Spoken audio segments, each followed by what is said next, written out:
सरकार किसानों से धान लेने के बाद देखिए किस प्रकार से रखती है। बरसात के बाद धान फिर से उगने लगे हैं।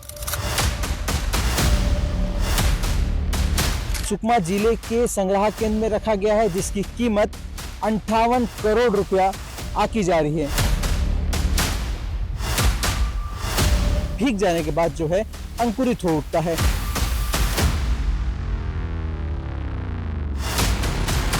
किसान का धान सरकार के यहाँ पहुंचने से पहले खराब हो जा रहा है।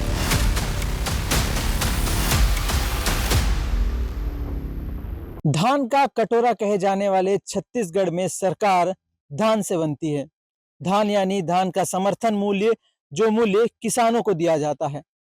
किसानों को हर जो सरकारें आती है धान पर कीमतें बढ़ाती है, फिर उसके बाद छत्तीसगढ़ में सरकार बनाती है।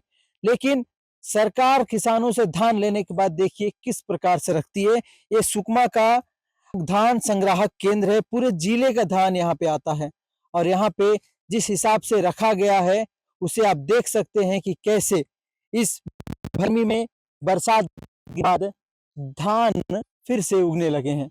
बोरा में आप देखिए, हर बोरा में जो है आपको धान अंकुरित होकर उगता हुआ दिखाई देगा। ये धान जो है सुकमा जिले के संग्रह केंद्र में रखा गया है, जिसकी कीमत 58 करोड़ रुपया आकी जा रही है। यहाँ पे पूरे जिले भर के जो 25 धान खरीदी केंद्र बनाए गए हैं, उससे धान लेकर आया जाता है और यहाँ पे रखा जाता है। और यहाँ से जो है देश के अन्य जो जगह होते हैं धान के, वहां पे भेजा जाता है, जो ठेकेदार धान लेकर जाते हैं। देखिए किस हिसाब से खुले आसमान के नीचे यहाँ पे धान रखा गया। और लगातार सुकमा में जो है मौसम खराबी के चलते बीच बीच में बारिशें होती है और बारिश में धान भीग जाने के बाद जो है अंकुरित हो उठता है।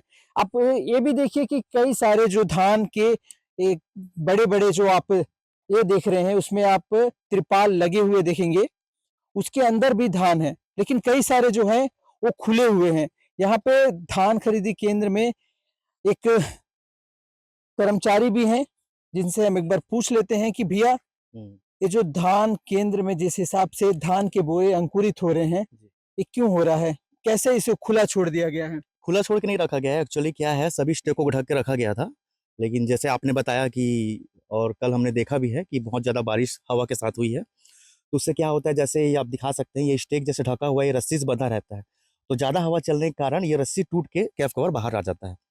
और जहाँ तक बात है अंकुरित हुए धान की, तो हमारा धान दिसंबर समय से भंडारित हुआ था और उस समय क्योंकि बीच बीच में बारिश हो रही थी, आसमिक बारिश हो रही थी, छुटपुट छुटपुट, तो उसमें ये होता है कि अपन बारिश से बचाने के इसको ढक के रखे हुए थे। लेकिन इसमें ये होता है कि ओस के कारण अपन जब तिरपाल ढकते हैं तो अंदर गर्मी पैदा होती है और उस गर्मी के कारण पानी रिसना चालू हो जाता है। उस रिसने के कारण इसमें ये थोड़ा बहुत धान जो है इसमें रेशा है, लेकिन इससे धान की कोई खराबी नहीं हुई है। हमने इसको खोल के रख दिया था, और जैसे ही सूख जाएगा वो धान हमारे डिलीवरी आप ये बता सकते हैं जो धान का स्टेक है वो कितना स्टेक होगा यहाँ पे? यहाँ पे 209 स्टेक है।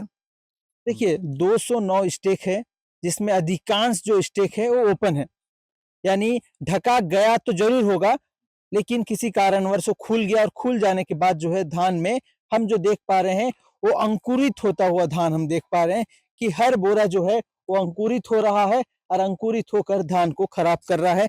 यानी हम एक कह सकते हैं साफ तौर पर, जिस किसानों से धान लिया गया होगा उस किसान का धान सरकार के यहाँ पहुंचने से पहले खराब हो जा रहा है। यानी सरकार को करोड़ों का चूना सुकमा संग्राहक केंद्र लगा रहा है, जहां पे जिले भर के जो धान है वो लाके रखे जाते हैं। अगर इस प्रकार से सरकार को नुकसान पहुंचाएंगे, सरकार के कोष को नुकसान पहुंचाएंगे, तो कैसे छत्तीसगढ़ धान का कटोरा कहलाएगा और कैसे किसानों का धान सुरक्षित माना जाएगा? जिले में एक ही संग्रहण केंद्र है, जिसमें अभी 208 लगभग स्टैक लगाए हुए हैं और लगभग 2,48,000 कुंटल वहाँ पर अभी धान रखा हुआ है। ये जो संग्रहण केंद्र में धान को उठाव नीलामी प्रक्रिया के द्वारा शासन स्तर से किया जाना है, प्रक्रियाधीन है।